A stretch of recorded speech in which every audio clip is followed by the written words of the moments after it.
అపోస్తుల కార్యములు 5వ అధ్యాయము 17వ వచనం నుండి 26వ వచనం వరకు. నేటి మొదటి పట్టణములో దేవదూత చెరసాలను అపోస్తులను విడుదల చేసినది. అపోస్తులు ప్రేషిత కార్యములో ఎంతో గొప్పగా ముందుకెళ్ళిపోతున్నారు. దేవుని అనుగ్రహంతో వారు అనేక అద్భుతాలు చేస్తున్నారు. ప్రజలందరూ కూడా వారి చుట్టూ చేరుతున్నారు. అది చూసి అసూయపడ్డారు ప్రధాన అర్చకులు, సద్దుకయ్యులు, పరిసయ్యులు. ప్రభుత్వ చెరసాలలో వారిని బంధించి శిక్షించి ఉన్నారు. ప్రియా మిత్రులారా, ఒక రాత్రి దేవదూత వారి వద్దకు వచ్చి చెరసాల తలుపులు తెరిచి వారిని విడుదల చేసినది. అనంతరము ఆ దేవదూత వారికి తెలియచేయటం జరిగింది. మీరు వెళ్లి దేవాలయములో జీవము గురించి బోధించండి అని తెలియచేయటం జరిగింది. దేవదూత చెప్పినట్లే అపోస్తలులు దేవాలయం ప్రవేశించి దేవుని యొక్క సువార్తను ప్రకటించారు.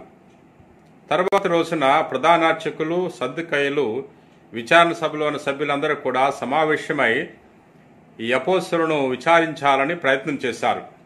అధికారులను చెరసాలకు పంపారు, బంధింపబడిన అపోస్తలులను తీసుకురమ్మని. కానీ చెరసాల్లో అపోస్తలు లేరు. వారందరూ కూడా ఆశ్చర్యపోతున్నారు. ఆ చెరసాల వద్ద కాపలా కాసేవారు కూడా ఉన్నారు. ఆయన చెరసాల తెరిచినప్పుడు లోపల ఎవరూ లేరు. అది తెలుసుకున్న వారు ఆశ్చర్యపోతున్నారు. ఈలోపు ఒక వ్యక్తి దేవాలయం నుండి వచ్చి తెలియజేస్తున్నాడు, మీరు బంధించిన క్రీస్తు శిష్యులు దేవాలయంలో ప్రకటిస్తున్నారు అని తెలియజేసినప్పుడు ఈ సద్దుకయ్యులు, ప్రధానార్చకులు ఎంతో ఆశ్చర్యానికి గురవుతున్నారు. ప్రియా సహోదరి సహోదరులారా, ఈ అపోస్తలులు ప్రభు యొక్క ప్రేషిత కార్యాన్ని చేశారు. ప్రభు యొక్క పనిని చేశారు.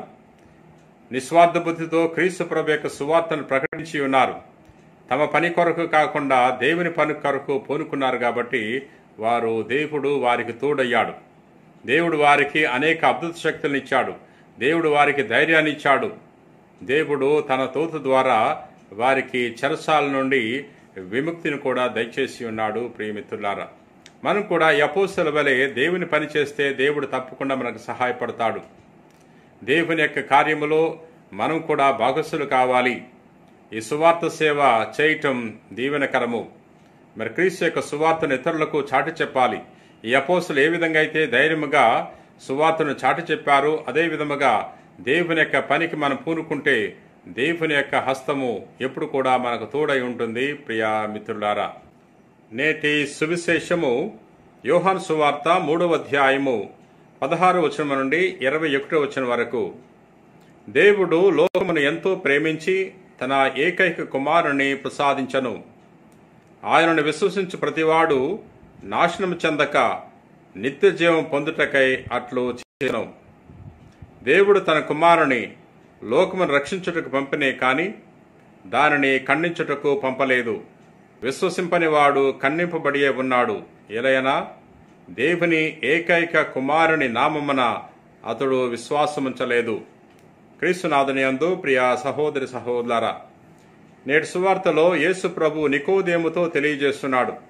దేవుడు మానవుని ప్రేమించాడు, ఎంతగానో ప్రేమించాడు. ఈ లోకము కొరకు తన కుమారుని బలి చేసి ఉన్నాడు అనే విషయాన్ని తెలియజేస్తున్నాడు.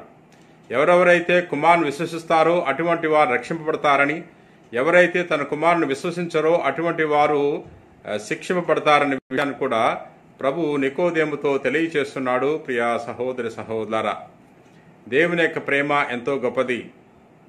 మన యొక్క ప్రేమ పరిమితమైనది. మన ప్రేమకు షరతులు ఉన్నాయి, సరిహద్దులు ఉన్నాయి.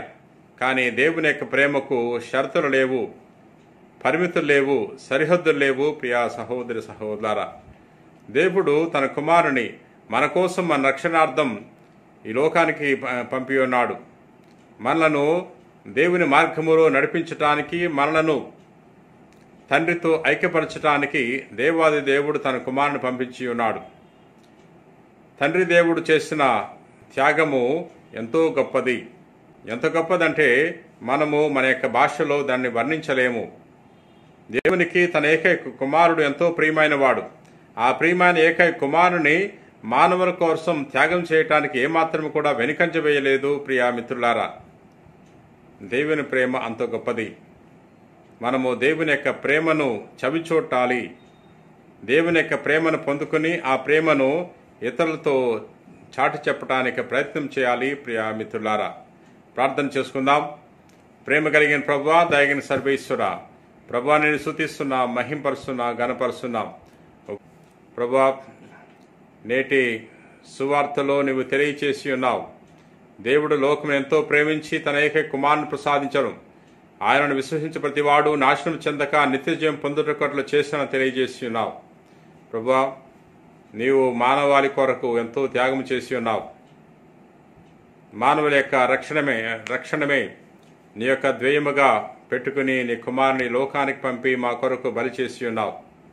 ప్రభువా, నీ యొక్క ప్రేమను తెలుసుకునే భాగ్యాన్ని దయచేయండి. మేము నీ యొక్క ఆజ్ఞలు తెలుసుకుని ఆజ్ఞల ప్రకారంగా జీవించటానికి నీ ఆత్మశక్తిని దయచేయమని మా నాథుడైన క్రీస్తు ద్వారా మనవి చేయుచున్నాం తండ్రి. ఆమెన్.